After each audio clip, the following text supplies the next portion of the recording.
ফারাক্কা বাঁধ চালুর পর বাংলাদেশের উপর যে প্রভাব পড়েছে তা খুবই ভয়াবহ। শুকনো মৌসুমে বিশেষ করে জানুয়ারি থেকে মে গঙ্গা নদীতে পানির প্রবাহ অত্যন্ত কমে যায়।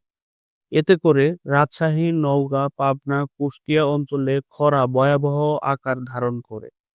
গভীর নলকূপ, পাম্প সব থেমে যায় পানির অভাবে। বোরো ধান, পাটসহ বহু ফসল পানির অভাবে ক্ষতিগ্রস্ত হয়। হাজার হাজার কৃষক আর্থিক ক্ষতিতে পড়ে। বাংলাদেশ কৃষিনির্ভর অর্থনীতি এই বাঁধের জন্য মারাত্মকভাবে ক্ষতিগ্রস্ত। ফারাক্কা বাঁধের কারণে গঙ্গা, গড়াই, মধুমতি, ইছামতি সহ অসংখ্য নদীর নাব্যতা কমে যায়।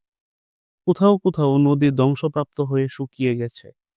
এই নদীগুলোর সঙ্গে যুক্ত জলাশয়, খাল, বিল সবকিছুর পানির স্তর কমে যাচ্ছে। দক্ষিণাঞ্চলে মিষ্টি পানির অভাবে সমুদ্রের লবণাক্ত পানি ঢুকে পড়ে। তার ফলে খুলনা, সাতক্ষীরা, বাগেরহাট অঞ্চলে কৃষি ও মাছ চাষ একেবারে ধ্বংস হয়ে যাচ্ছে।